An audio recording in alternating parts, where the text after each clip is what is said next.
Il fait toujours aussi froid. Bonjour messieurs dames et bienvenue dans les coulisses du loisir. Aujourd'hui on fait la vidéo sur le Camperève Capland, comment il s'appelle ça, la finition Trail Edition je crois. Tout ça en moins de 20 minutes, c'est extraordinaire et c'est parti.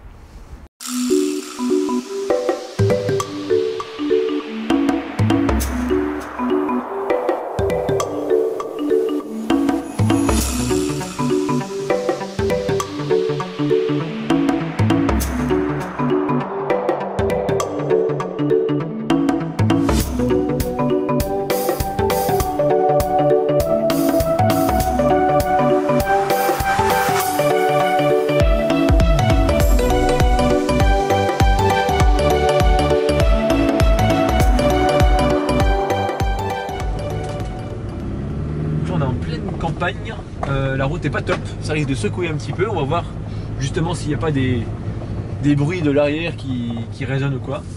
Bon là le véhicule est vide donc ce qui est assez courant c'est que tous les meubles ont tendance à vibrer un petit peu ensemble. Ça c'est commun à tous les camping-cars mais bon quand même plus ou moins selon les modèles. Bon c'est un camion, hein, c'est... Après ça reste assez intuitif, le tableau de bord moi je le trouve assez adapté, assez proche de l'environnement automobile, ce qui fait que on n'est pas trop dénaturé. Bon là ça grimpe, hein. Franchir une colline. Hop. Alors ce qui est plutôt agréable c'est qu'on a une vitre latérale sur la porte cellule qui est assez claire et assez large. Du coup quand j'ai un angle mort à vérifier, je le vois pas si mal finalement.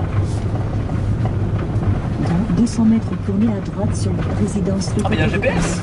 Excellent. Ensuite à droite. Et tu vois, même mon rétroviseur central, j'arrive à voir assez clairement les gens qui me suivent. Bon, 130 chevaux, 2 litres, rien d'extraordinaire. Après, ça reste tout à fait pratique pour ce modèle, il n'y a rien à dire vraiment. J'aime bien l'assise assez haute, qui est un petit peu classique aux utilitaires. Du coup, c'est plus confortable pour faire des heures de route, moi je trouve. Et après, voilà, les réglages sont classiques aussi, rien à dire. Voilà. Pas trop de bruit, c'est correct. Allez, toc, voilà. On arrive.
Alors là, on n'est plus sur Niort, on est parti à Angoulême sur la concession de Univers Soyaux La Croix-Blanche. Donc on est un petit peu dans un autre parc, il y a d'autres marques encore et c'est la découverte de Camperève. Je ne connais pas plus que ça en fait ce modèle-là, donc on va découvrir ensemble un peu de quoi il est conçu. D'abord, alors il y a une belle déco. Je ne crois pas que c'est la déco d'après ce que m'a dit Tanguy le vendeur, c'est une série spéciale. Il nous en dira plus peut-être plus tard. Ce qu'on peut voir ici, c'est qu'on a des protections de carrosserie, on a des bavettes en caoutchouc, ça évite qu'il y a trop de saleté qui se balance sur la carrosserie, encore une fois. Bon, une porte latérale, on va l'ouvrir à la fin. Ici, on a quoi? Le branchement électrique, on a une grande façade arrière, hop, alors c'est manuel, voilà, ça se lève, on voit déjà qu'il y a une banquette. Alors ça, c'est une banquette juste pour s'asseoir, pour faire joli, pour passer du temps devant le frigo. Alors comment il s'ouvre lui? Là. Alors moi je me vois bien, tu vois, comme ça, en train de réfléchir de réfléchir pendant des heures quelle est la boisson que je vais choisir pour l'apéritif. C'est peut-être pas la vocation d'origine pour cette banquette, mais en fait dessous, on a un velcro, une tablette, et puis on a une toilette. Alors je n'ai pas précisé évidemment, c'est un van aménagé, il fait 5,34 m de long, 2 m de haut, bon voilà, c'est les petits formats très compacts. On est un petit peu, là je dirais que c'est un peu le concurrent du Westfalia qui est donc lui sur gamme Volkswagen. Ici on est sur un Ford Custom, donc un peu moins cher aussi, c'est l'avantage. Par contre la finition est tout à fait équivalente. Hein. C'est les mêmes panneaux en plastique hein, qu'on va retrouver. Il y a du rideau à l'arrière pour se mettre dans l'intimité. Ici, j'ai le remplissage de l'eau propre, mon chauffage, non ça c'est le boiler du Truma, donc c'est l'eau chaude qui fonctionne au gaz. Et là j'ai une deuxième porte latérale. Là on a une partie du salon. Tout ça est amovible. Hein. Allez on continue. Le porteur Ford, alors on a fait l'essai sur la route, c'est très automobile, moi j'aime bien. Ça se conduit sans difficulté particulière. On a manœuvré un petit peu pour faire demi-tour et il tourne assez court. Il n'y a pas d'inconvénient particulier. Et puis après, la façade du Custom. Et puis évidemment, ici on a une peinture métallisée gris aluminium. Je suis pas trop fan moi de ces jantes-là. Je préfère les jantes, tu vois, à la limite. Tu vois, les jantes du fourgon qui est là-bas, moi je suis plus fan. Mais bon, chez Ford, ils ont décidé autrement. Il faut faire avec. Et là, on aperçoit juste devant, alors ça par contre, c'est pas top non plus. On a la vanne pour vider les eaux usées. Et alors là, je sais pas trop quoi en penser. Ouais, c'est pas là où on va pas trop passer de ce côté-là, mais bon, je trouve que c'est un petit peu exposé à l'arrachement. Faisons un petit tour intérieur maintenant. Là aussi, on a une petite banquette pour s'asseoir. Là aussi, il y a un velcro, une tablette, et là, c'est pas du rangement, c'est l'emplacement pour la bouteille de gaz. Alors pour le coup, là, on peut pas dire qu'elle n'est pas accessible, celle-ci. Ici, j'ai mon extension de plan de travail avec une petite équerre, et puis on va dedans. Alors on va d'abord ouvrir le toit, parce qu'évidemment, on a un toit relevable. Ici, j'enlève mes sécurités. Est-ce que j'arrive ? Voilà, tac. Ici aussi. Je pousse. Et ça se lève tout seul. Ouais. On fait pareil avec le lit. Et voilà. Et là, on peut tenir debout dans le véhicule. C'est pas trop mal. Alors première chose que je constate ici, c'est qu'on a un salon face à face avec deux banquettes qui sont dédiées. Les deux sièges avant sont fixes et donc ne pivotent pas vers l'arrière, c'est logique. Et on a une grande table qui pivote, qui se démonte. Vous voyez, le pied vient avec aussi. Et alors là, ça reste assez spacieux a priori dans un petit modèle. On a une finition en simili... C'est pas du vrai cuir ça ? Non, ça c'est pas du vrai cuir, c'est un simili-cuir noir, mais il est bien imité je trouve celui-ci. Et donc cette banquette évidemment se transforme en couchage pour l'aménagement du bas. Ici on a un tiroir avec une tablette qui recouvre. J'ai la même chose de l'autre côté. Et en fait, alors je ne veux pas le faire parce que ça demanderait un petit peu de manipulation, mais j'ai ma table ici qui vient se mettre au niveau inférieur, qui vient prendre appui sur le bois en fait, et puis j'ai une mousse qui vient compléter mon couchage, et en fait là j'ai un espace qui peut recevoir 2 personnes adultes. Ça c'est la première chose. Après évidemment on a un toit relevable avec un couchage dans le toit, là aussi 2 personnes adultes, c'est généralement le couchage le plus utilisé. Celui du bas c'est vraiment en appoint pour dépanner, mais c'est effectivement pas le genre de véhicule dans lequel on va partir 3 semaines à 4, ce serait pas très agréable a priori à long terme. On a 4 places pour la route, donc 4 ceintures de sécurité. Hop. Alors le fait d'avoir une deuxième porte cellule, enfin cellule si on peut appeler ça comme ça, moi j'y vois plusieurs avantages. Déjà l'aération, quand il fait très chaud, on est content de pouvoir ouvrir de chaque côté, ça fait une belle circulation d'air. Et puis en fonction des contraintes du lieu de parking, on est content d'ouvrir un côté ou l'autre pour ouvrir disons du côté le plus favorable, le plus agréable. Si on veut avoir la vue sur la mer, c'est peut-être plus pratique aussi. Et puis aussi si on mange de ce côté-là, accéder à une table directement en place, ça peut être un petit plus. Alors on arrive à la cuisine maintenant, classique, avec un évier, un petit mitigeur qui se replie à l'intérieur, une plaque avec 2 feux qui fonctionnent au gaz, 6 tiroirs. Alors si j'en ouvre un, pour le coup c'est pas un tiroir, ça c'est une petite niche qui est sous l'évier. Ici je dois avoir un tiroir, voilà. Des tiroirs qui sont amortis. Si je vais en bas j'ai des grands casseroliers, voilà, ouais. Grand, c'est pas la folie non plus mais... Donc 230 volts, 12 volts, et je crois qu'il y a aussi dessous la banquette un petit bloc avec 2 prises USB, donc ça peut être pratique pour les passagers à l'arrière pendant la route, pour recharger un téléphone, une tablette ou quoi que ce soit. Et ce toit relevable, on va retrouver une toile qui fait tout le tour, une toile cirée, et là on a de quoi l'ouvrir. Alors si j'arrive à trouver les petites fermetures éclair, vous voyez, hein, j'ai de quoi ouvrir ici, donc ça fait beaucoup de lumière, l'écran ne doit pas être trop... Ça passe à la caméra? Bon, je vais peut-être pas tout ouvrir, mais ici on a une ouverture en plastique étanche. Donc si on veut, on peut vraiment faire rentrer la lumière. Et après sur les côtés, je vais avoir des moustiquaires. Donc ça a à la fois de la lumière qui rentre, mais aussi de l'air du coup, parce qu'en pleine canicule, quand on dort dans le couchage du plafond, on est content d'avoir un peu de ventilation. Non mais disons, je vais allumer les lumières pour voir. Tac, alors là... Wow. Ah putain, elle est sympa. Là, l'éclairage est quand même pas trop mal dimensionné. On a de chaque côté du lit un ruban LED, c'est très simple. Mais là, par contre, ça fait une belle lumière.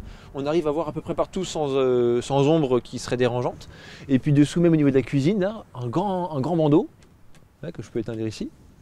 Et puis je dois en avoir un aussi, je vois, juste côté salon, même chose, voilà, hein, même punition. Oh, c'est top. Et de chaque côté, alors ça marche aussi pour le lit, ça c'est pour la partie chambre. En fait, du coup, j'ai des petites liseuses qui viennent s'ajouter. Ok, qu'est-ce que j'ai là? Ah bah ouais, un interrupteur. Donc ouais, quand on a un interrupteur comme ici, on a l'impression d'être dans un camping-car. En fait, l'aménagement est complet. C'est pas quelque chose qui a été... Il n'y a pas vraiment de compromis là-dessus. Comment on fait pour ouvrir de l'intérieur? Je suis mauvais à ça, moi. Alors attends, comment on fait pour ouvrir? Ils n'ont pas prévu de poignée intérieure ici. Bon bah ouvre-moi alors. Voilà, c'est bon. Ouais. Bonjour à tous et bienvenue dans mon univers. Je vais vous faire présenter mon petit studio qui fait 2 mètres carrés. Alors, on a vu tout à l'heure quand on a fait le tour extérieur, c'est un peu bête de revenir du coup sur ce sujet, mais il y a quand même encore des choses à dire. Ma tablette, tiens, je vais la relever, on va la laisser comme ça. Pour bien mettre en avant ce magnifique toilette, dans lequel on peut faire tout un tas de choses très intéressantes. Bon voilà, c'est un toilette classique. On a la porte avec le système ici de cassette classique. Voilà, c'est le format, tout à fait standard. Voilà, on referme. Voilà ce que je voulais dire, c'est un petit mot sur le poste de contrôle du véhicule. Alors là, le général est déjà allumé parce qu'on a l'interrupteur pour les éclairages. Alors, il me préconise un interrupteur pour un éclairage extérieur, mais je ne suis pas sûr. Non, je ne pense pas que ce véhicule en soit équipé. J'ai ma pompe à eau pour avoir un peu de pression dans le réseau d'eau. Et puis les auxiliaires pour alimenter mes prises 12 volts et compagnie. Et puis après, là, j'ai la partie chauffe-eau d'un côté. Et puis le chauffage, c'est un Webasto qui fonctionne au gasoil. Et puis on retrouve voilà, les petits éclairages. Et ça, c'est la douchette extérieure. Donc ici, on a un mitigeur eau chaude eau froide. Et la douchette qui se trouve dans son emballage encore, je ne vais pas trop la démonter, mais voilà, on a une petite douchette. Très pratique pour se rincer les pieds après la plage, pour nettoyer le chien qui a pataugé dans la boue, et puis pour se doucher tout simplement. Alors, bon à préciser, il y a 2 façons de se doucher dans ce véhicule. La première, c'est celle qui est proposée d'origine par le fabricant. Là où je mets les pieds, je ne sais pas si tu vois Simon, j'ai un espèce de bac, tu vois. Si j'enlève le cabotis, j'ai un petit bac à douche. Alors là, c'est là que l'interrogation commence à apparaître. On se dit, je ne veux pas me doucher comme ça va en mettre partout. Ils ont prévu, alors je ne sais pas ce qu'ils l'ont mis, voilà, une toile. Alors là, elle est pas, on a un arceau à passer dedans. C'est comme un truc de tente en fait. On met ça, on le met à nos pieds. On met nos pieds dedans, on monte la toile autour de nous. Ça fait comme un espèce d'entonnoir. Et après, on peut se doucher à l'intérieur du véhicule. Alors je sais, c'est très étroit, c'est pas du tout pratique ni spécifiquement agréable. Par contre, ça peut dépanner. Dans certains cas, je peux comprendre que si on veut se doucher vraiment en plein hiver, on est content d'avoir le chauffage dans le véhicule, que la porte arrière reste fermée, qu'on soit dans l'intimité et qu'on puisse se laver malgré tout.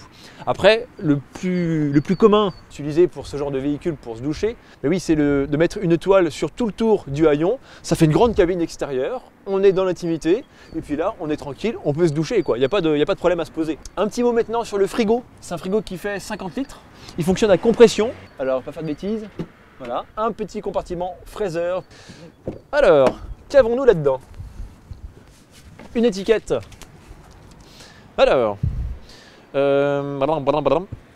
J'ai pris des notes parce que encore une fois on n'avait pas prévu de faire le... Tiens, j'ai un ticket de métro de Paris dans ma poche. Alors j'avais pris des notes parce qu'évidemment on avait prévu de faire la vidéo sur un autre véhicule du parc qui n'est finalement pas là. Camper-Eve Kapland finition Trail. Alors ce véhicule est au prix de base de 54 990 €, hors option évidemment. Il est en Ford 130 chevaux, en 2 litres de cylindrée, donc c'est un classique, pas de problème sur la route, hein, l'essai a permis de s'en rendre compte. Et celui-ci est équipé avec deux choses supplémentaires. Premièrement, on a un pack qui s'appelle le pack Sérénité, avec un tas de petites choses qui ont un rapport avec le poste de conduite.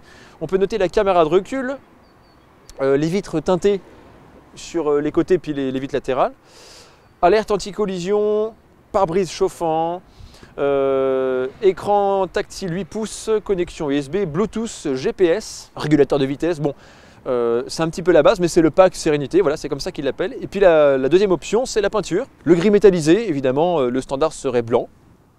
Et ici, en fait, on est sur une finition un peu spécifique, c'est la finition Trail. Où est-ce qu'ils l'ont marqué? Camper-Eve Trail, voilà. Alors, je pense que c'est les bandes noires. Les bandes noires, et puis... En fait, je t'avoue que je sais pas plus que... C'est peut-être les jantes aussi, voilà. Les jantes doivent être dans cette finition-là.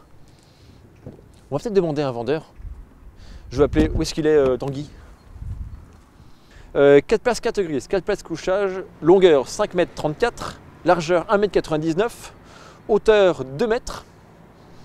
2 mètres...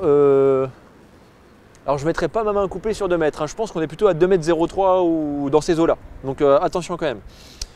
C'est une collection 2021, donc ouais, du coup, c'est un modèle qui n'est peut-être déjà plus au catalogue en fait. Donc il faut se méfier, on demandera à Tanguy. Poids homologué 3000 kg. Il a 50 litres d'eau potable et 55 litres d'eau usée. Tiens, c'est bien la première fois qu'on a plus d'eau usée que d'eau potable. Et puis voilà, du coup, ce modèle-là, précisément, il est à 57 990 € avec les options qu'on a évoquées. Du coup, la fiche technique, on avait évoqué les tarifs. Moi, c'est la série parce que c'est un 2021. J'aperçois Tanguy qui arrive. Viens voir Tanguy, je profite que tu sois là. Toi qui connais mieux que moi le truc.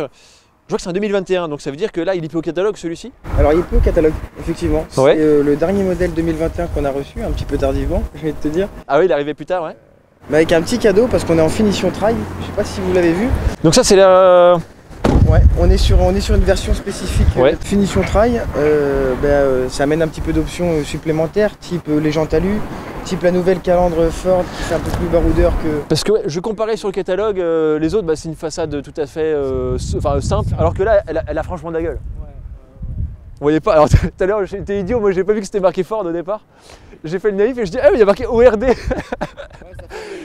Ouais, mais quand il y a du soleil, c'est vraiment classe. Et en vidéo, on l'a fait tout à l'heure, ça a vraiment du caractère. La configuration un petit peu spécifique parce qu'on est sur... on a l'habitude de voir le tissu, le simili clair. Là, on est sur un simili foncé. Et ça, bah non, c'est pas une option, c'est dans la série. En fait, c'est inclus dans la finition trail. Ok, d'accord. Directement. Et cette finition, parce qu'en fait, je connais pas trop Camper-Eve finalement, pas disons, je connais de loin, mais voilà. Du coup, c'est une finition qui existe encore en 2022 ou pas? Alors cette finition en black comme ça, non, elle est spécifique à la version trail. D'accord. Ah ouais, donc en fait, on l'a retrouvé sur certains modèles, mais ça restera quand même très rare. Donc il est un petit peu collector alors celui-là. Ouais, il est très particulier, enfin, il y a très peu d'exemplaires qui ont été faits sur l'année 2021. D'accord. On a eu la chance de le recevoir. Bah ouais, à la limite, non mais franchement il est très beau. Avec un peu de retard, mais... Dites-vous que vous êtes des angoumoisins, c'est ça? Angoumoisins, c'est ça. Ah, c'est lourd à porter quand même. C'est difficile, oh là là. Bon bah impeccable, écoute, on l'emballe, tu me le prépares pour lundi, hein. En tout cas, bah, cette vidéo est terminée, merci de l'avoir regardée. Si ça vous plaît, n'hésitez pas à vous abonner à la chaîne pour ne pas rater nos prochaines vidéos. On en fait 2 par semaine. Tanguy Potel est le vendeur de la concession de Univers Niort. Univers Soyaux, la Croix-Blanche, on va y arriver. Alors, on dépose la marque Camper-Eve également en rapido. T'as rapido, voilà. Fais ta pub, profites-en. Camper-Eve, rapido, il n'y a pas Chausson, Challenger. Camper-Eve, rapido, on a également Challenger et Bavaria. Ok, d'accord. Il est beau gosse, mais pas autant que moi, donc voilà, ça me rassure un petit peu. Et ils ont un magnifique Camper-Eve Kapland Trail Edition. Je suis bon ou pas? Disponible à la vente. Incroyable. À prendre tout de suite sur le champ. Et ben bon allez, on arrête nos bêtises. Prenez soin de vos montures et profitez du paysage. Allez, ciao.